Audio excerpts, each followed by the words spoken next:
chances are that you know who this person is. And chances are that I can use him to teach you how to speak better English by swearing a lot. Yeah, this is not going to be a PG-13 rated video. Now, like him or not, Gordon Ramsay is one of the sole reasons that my English is this good. I grew up watching a lot of his content. I like food, I like cooking, and, well, Hell's Kitchen was online, so I was watching a lot of it. And since Gordon Ramsay was born and raised in England, and then continued to go to America to do most of his commercial shooting, most of these TV shows that you ended up watching, he actually had a very mellow kind of accent. I think his British wasn't quite as sharp anymore, which made it a little bit easier to understand and comprehend. You know, the American version of the language is slightly dumbed down when it comes to vocabulary, and I think his swearing sort of indicated precisely that. Before we get into this video, I want to tell you a brief story. A story about Marco Pierre White, Gordon Ramsay's mentor. You see, most of you probably think of Gordon Ramsay as this mean, belittling, demonizing head chef. Wait till you meet Marco Pierre White. See, Marco Pierre White was Gordon Ramsay's mentor. He was the guy teaching Gordon Ramsay to become Gordon Ramsay. Marco Pierre White, to this day, as far as I'm aware, is the only living being on this planet that has managed to get Gordon Ramsay to cry. And in an interview, he once famously said, "I didn't make Gordon Ramsay cry. He made himself cry. That was his choice." And I look back at that because it's the demeanor of Marco Pierre White that transferred over to Gordon Ramsay. And I think it is the demeanor that's going to justify us using swear words. From this point on, I'm going to try not to swear, but we do have to mention some of Gordon Ramsay's most, famous quotes, like, "What are you? I'm an idiot sandwich." But to return to my thought process, why do I think swear words are so fantastic to use? Obviously, they're not ideal. Obviously, I'm not saying go out there, swear at the world. But if there's one word in the English language that you can use next to any other word, it would actually be a swear word. So for the sake of demonstration and keeping this video PG-13, let's use friggin' instead of the other F word that usually is used. You could friggin' put friggin' next to any friggin' thing that you friggin' say. Friggin' anything, literally friggin' anything that I friggin' say that I friggin' want to say about friggin' something. Notice that it just fits.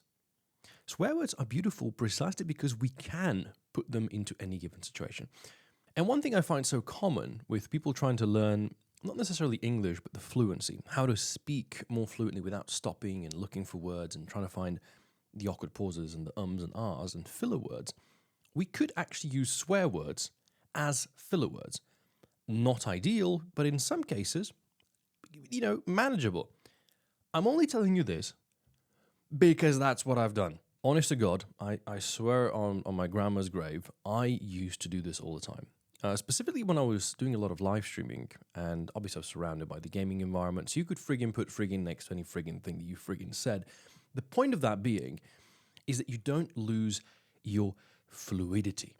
And I always emphasize that fluidity is what adds to the beauty of our speech. It's not necessarily the vocabulary choices, it's not the grammar corrections, it's not what we're even talking about, it's just the fluidity of being able to talk continuously and keeping your attention sealed. That is also why Gordon Ramsay is such a fantastic, public speaker. And it's also because it's controversial. It's a shock factor. Swear words, like them or not, use them or don't, they are a shock factor. Use them scarce. And the shock factor, if you use it scarcely, will have a lot of impact at one given point. And if you use it very commonly, then it's going to have, more of a spread out effect. And of course, right now you're thinking, is he telling me that I should use friggin' swear words all the friggin' time? No. But I'm also telling you that swear words don't always have to be swear words. Because if you think about it, there's a lot of really bad words. Like words that I cannot use. Because if I say them right now, I'm going to get deleted off of YouTube for all eternity. But there's also some swear words that I think most of us would classify as not quite sharp, not quite that dangerous. Swear words that we could goddamn use if we want to. Even though, goddamn isn't really a nice thing to say, but goddamn, that's a great piece of advice. because you can use it. Think about it. One of Gordon Ramsay's more famous insults is literally just a word that describes an animal. Donkey. Or like, where's the lamb sauce? That's a brilliant thing that people are going to remember him by. And it is, in a lot of ways, swearing. By calling somebody a donkey, and yeah, it's not a nice thing to say, but it does add shock value. It does add practical vocabulary use. If anything, calling somebody a donkey is actually taking a lot of contextual value of just a basic word, which I think is brilliant for English learners. I think swear words can teach you a lot. They'll teach you to be fast on your toes. They'll teach you to be reactive. They'll teach you to be contextual by using words that otherwise don't have a particular meaning and calling somebody, well, what you want to call them. Yes, this does sometimes mean that you're going to be mean. Pun intended. There we go. 2 different meanings for the word mean. Mean of a meaning. Okay, I'm going to stop. My point being is that swear words should not be frowned upon beyond a certain point. I think that with proper usage of swear words, you can add a little bit of fluidity and a little bit of shock factor to your English.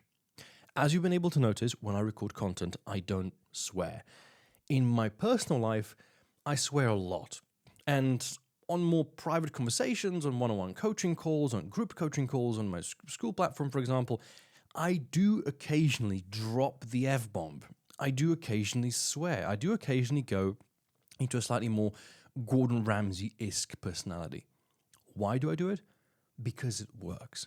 Because Gordon Ramsay, like him or not, is one of those individuals that if you're going to copy, you're going to improve your English by a land mile. Of course, at the expense of those couple of sprinkles of offensive F-bombs and other not-so-nice animal depictions or sandwiches. I mean, can you think about it? That you could call somebody a particular piece of food and it would be an insult? And you could also call somebody a snack, and that would be a compliment. Think about swear words and think about their contextual value, which could or couldn't be a positive thing. Until next time.